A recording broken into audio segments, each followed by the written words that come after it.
Assalamualaikum warahmatullahi wabarakatuh.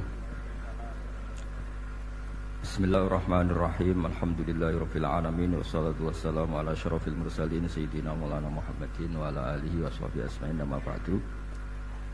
Ingkang sangat kita hormati guru kita bersama Kiai Haji Ulil Albab Arwani, wonten para habaib utamanipun Habib Zainal Abidin Al-Kaf, para umarok yang saya hormati, ada PLT Bupati Bapak Haji Hartopo, ada Bapak Kapolres dan Dim dan yang mewakilinya semua yang saya hormati.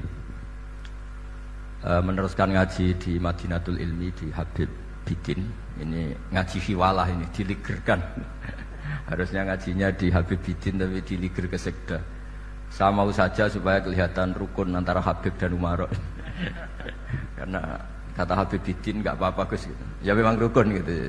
Jadi ini nggak pencitraan ya. Bukan pencitraan tapi memang rukun gitu. Seperti yang dikatakan Kiai Haji Ulil Albab tadi, atau yang biasa kita sapa Gus Bab, bahwa jihad itu dari kata jahada yujahidu mujahadatan. Kalau masdar mujarrodnya jahida, dan baca jahada jadi jahdan wa jihadan, itu maknanya serius menekuni sesuatu. Jadi tidak harus bentuknya perang.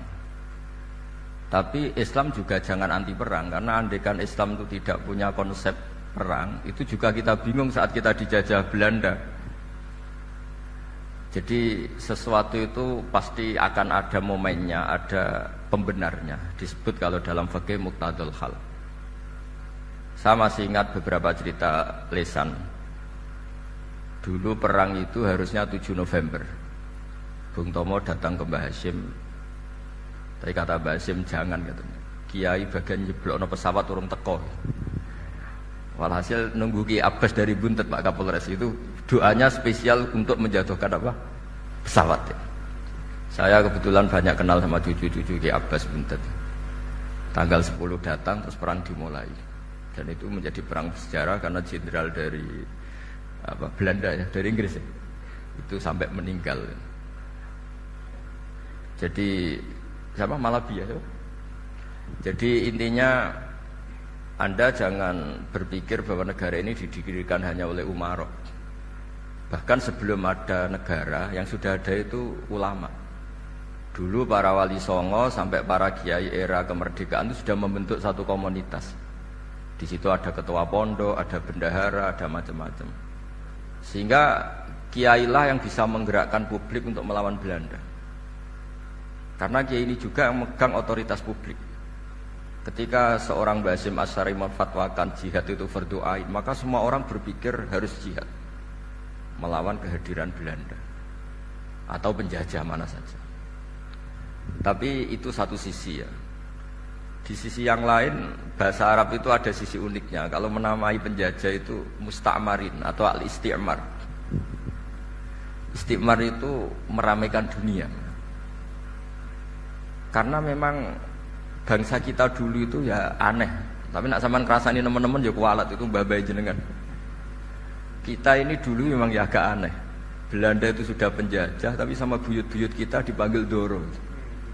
Bisa kamu bayangkan kiai saat itu untuk mengingatkan masyarakat pentingnya melawan Belanda. Wong manggil Belanda saja Doro tuan. Terus kemudian kita berfatwa melawan Doronya. Jadi benahi ilmunya saja wis sak penggawean kira-kira. Jadi ngelola orang bodoh itu ya kangelan. Enggak dikelola itu bangsa kita, dikelola itu ya rodok goblok banget. Wong ngundang penjajah kenapa? Doro. Jadi itu PR besar. Tapi kiai itu punya seni untuk memberi penjelasan. Makanya di antara kelebihan ulama itu pasti warasatul anbiya itu di fatonah ada unsur kecerdasan. Cerdas itu seni mengelola pikiran manusia, itu namanya cerdas. Makanya saya berkali-kali kalau ngaji, harusnya orang itu semuanya itu pengagum ilmu, jangan pengagum fakta, ini pengagum ilmu. Ya saya berkali-kali mencontohkan, kalau Anda suami yang miskin, nggak punya uang, terus pulang dimarahin istri karena tidak punya uang atau kerja tidak sukses, harusnya kamu bangga. Anda juga kan yang berteori kalau suami nggak becus itu pasti dimarahin gitu. Nah, ketika menjadi fakta harusnya Anda syukur bahwa ilmu Anda itu benar gitu. Jadi pas istri marah, wah alhamdulillah ternyata teori saya ini benar itu. Ini lucu kan, teori Anda mengatakan demikian, tapi pas menjadi fakta Anda tidak siap. Nah, begitu juga menyangkut penjajah. Belanda itu sudah maju, Eropa sudah maju, Indonesia negara yang terbelakang. Di mana-mana terbelakang itu menjadi objek penjajahan. Di mana-mana yang terpelajar itu posisi menjajah. Sehingga ulama berpikir bahwa awal dari kemerdekaan adalah mengertikan yang tidak ngerti. Karena teori penjajahan pasti gitu, yang tahu menjajah yang tidak tahu, yang sudah modern menjajah yang belum modern dan seterusnya. Makanya awwalu hadzal din itu al-ilmu. Makanya nomor satu itu ilmu, pengetahuan. Di sini pentingnya sampai Islam mewajibkan thalabul ilmi fardhatun ala kulli muslimin. Karena tadi bisa kamu bayangkan 350 tahun dijajah Belanda, kita manggil mereka itu doro atau tuan. Kayak apa? Susahnya menggerakkan masyarakat yang cara pandang masih demikian. Lah kiai-kiai sudah berontak dibikinkan masjid di alun-alun, diberi otoritas beragama sehingga dikira Belanda ini baik. Padahal ini dulu ya niatnya meninabubukan biar tidak ada pemberontakan. Walhasil singkat cerita, kiai-kiai yang sudah di Mekah termasuk Mbah Hasyim, beliau ketemu Muhammad Iqbal, ketemu beberapa ulama dunia, tahu bahayanya mustakmarin tadi. Terus akhirnya kiai-kiai kumpul-kumpul fatwa resolusi nopo jihad. Jadi ini mukaddimah sebagai pembenaran, sebagai setuju saya sama Kiai Haji Ulil Albab bahwa nomor satu itu jihad. Tapi jihad tadi pemaknanya harus utuh. Kalau kondisi perang ya perang, kalau kondisi stabil ya jihad untuk memajukan apa? Indonesia. Dan itu saya ulang lagi dimulai dari ilmu. Sebelum saya ngaji Minhajut Thalibin saya cerita ilmu itu apa? Ilmu itu sederhana, sesuatu yang mudah. Karena ilmu itu fitratallahi allati fataran nasa napa? Misalnya begini, saya orang miskin, enggak punya apa-apa. Sudah enggak punya apa-apa, enggak punya jabatan, terus keluarga yang enggak pati loyal, mungkin istri ada ngidolakan kita, bahkan anak kita sendiri juga enggak ngidolakan kita. Itu kan sial-sialnya orang, anak kita aja enggak pernah ngidolakan kita. Tapi untuk bahagia itu sebenarnya sederhana. Sederhananya begini. Orang pinter itu ingin mempertahankan kehidupannya, terus pinter sampai berobat habis banyak ke Belanda, ke Jepang supaya mempertahankan nyawanya. Nah, si miskin ini kalau dia setiap makan, ya Allah, saya dengan makan ini mempertahankan nyawa saya. Sehingga makan itu satu kajian ilmiah bahwa ini luar biasa. Bahwa orang punya Alphard, punya uang 1 miliar, itu tidak mempertahankan sesuatu yang pokok, yaitu nyawa. Orang tidak punya Alphard itu hidup, nggak punya uang 1 miliar hidup.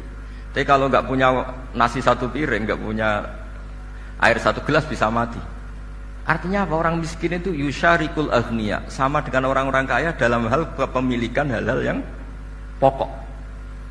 Tapi kadang-kadang orang miskin itu ya nyon sewu agak belagu, sudah miskin ingin punya Alphard, sudah miskin ingin punya uang, ya dia tersiksa. Harusnya cara berpikir nggak punya Alphard tuh masih hidup, nggak punya uang 1 miliar masih hidup. Yang punya Alphard hidupnya juga pakai nasi 1 piring, yang punya uang 1 miliar juga pakai nasi. Ya kalau itu kan sama, saya punya. Kalau gitu kan bisa miskin rasa kaya. Itu memang harus dilatih. Nah, kalau orang kaya kan rumahnya banyak di mana-mana. Memangnya kalau rumahnya banyak di mana-mana terus tidur di sini 1 jam, di rumah itu 1 jam, malah nggak bisa tidur kan? Tetap aja yang dipakai 1 kamar. Itu gunanya apa punya rumah banyak? Setidaknya zaman miskin itu dia berpikir gunanya apa punya rumah banyak yang dipakai ya hanya 1. Meskipun suatu saat kalau dia kaya juga berpikirnya agak rubah. Ya penting punya rumah banyak biar kemana-mana punya rumah, nggak apa-apa. Tapi sementara masih miskin jangan berpikir seperti itu. Nah yang menjadi miskin kacau kan sudah miskin berpikirnya gaya orang kaya, itu kecelakaan itu. Lah itu ilmu, maksud saya itu ilmu. Sehingga dulu Nabi ngajari orang miskin itu sederhana. Ketemu orang miskin sama Nabi diajarkan. Nabi diantara ajarannya begini. Ada seseorang man asbaha, orang yang setiap harinya mu'afan fi jasadi, dia sehat, aminan fi sirbi, negara dalam keadaan aman, tidak dalam ancaman. Indahu qutu yaumi, dia hari itu punya makan. Faka'an nama khizat lahu dunya bihadzafiriha, berarti dia sudah punya dunia dan seisinya. Karena polanya sama. Mbok Presiden Amerika itu yang untuk mempertahankan nyawanya ya makan pokok dan minuman pokok, bukan jabatannya sebagai presiden atau punya uang triliunan. Yang paling kaya di Indonesia juga gitu, untuk mempertahankan hidupnya juga dengan makanan pokok. Dan itu orang miskin punya. Nah, kehidupan paling top itu apa? Ya kehidupan yang mempertahankan nyawa itu yang paling top, lainnya itu enggak. Karena mempertahankan nyawa ini super penting. Dan orang miskin. Assalamualaikum warahmatullahi wabarakatuh. Bismillahirrahmanirrahim. Alhamdulillahirabbil alamin wassalatu wassalamu ala asyrofil mursalin sayyidina Maulana Muhammadin wa ala alihi washabihi ajmain. Amma ba'du. Ingkang sangat kita hormati guru kita bersama Kiai Haji Ulil Albab Arwani, wonten para habaib utamanipun Habib Zainal Abidin Al-Kaf, para umarok yang saya hormati, ada PLT Bupati Bapak Haji Hartopo, ada Bapak Kapolres dan Dim dan yang mewakilinya semua yang saya hormati. Meneruskan ngaji di Madinatul Ilmi di Habib Bidin, ini ngaji hiwalah, ini diligerkan. Harusnya ngajinya di Habib Bidin tapi diliger ke Sekda. Saya mau saja supaya kelihatan rukun antara Habib dan umarok. Karena kata Habib Bidin nggak apa-apa Gus gitu. Ya memang rukun gitu. Jadi ini nggak pencitraan ya. Bukan pencitraan tapi memang rukun gitu. Seperti yang dikatakan Kiai Haji Ulil Albab tadi, atau yang biasa kita sapa Gus Bab, bahwa jihad itu dari kata jahada yujahidu mujahadatan. Kalau masdar mujarrodnya jahida dan baca jahada jadi jahdan wa jihadan, itu maknanya serius menekuni sesuatu. Jadi tidak harus bentuknya perang. Tapi Islam juga jangan anti perang, karena andaikan Islam itu tidak punya konsep perang, itu juga kita bingung saat kita dijajah Belanda. Jadi sesuatu itu pasti akan ada momennya, ada pembenarnya. Disebut kalau dalam fikih muqtadul hal.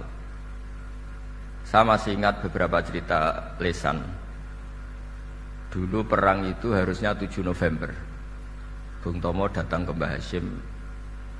Tapi kata Mbah Hasyim jangan katanya. Kiai bagian nyeblokno pesawat urung teko. Walhasil nunggu Ki Abbas dari Buntet Pak Kapolres itu doanya spesial untuk menjatuhkan apa? Pesawat. Saya kebetulan banyak kenal sama cucu-cucu Ki Abbas Buntet. Tanggal 10 datang terus perang dimulai. Dan itu menjadi perang sejarah karena jenderal dari Belanda ya, dari Inggris ya, itu sampai meninggal.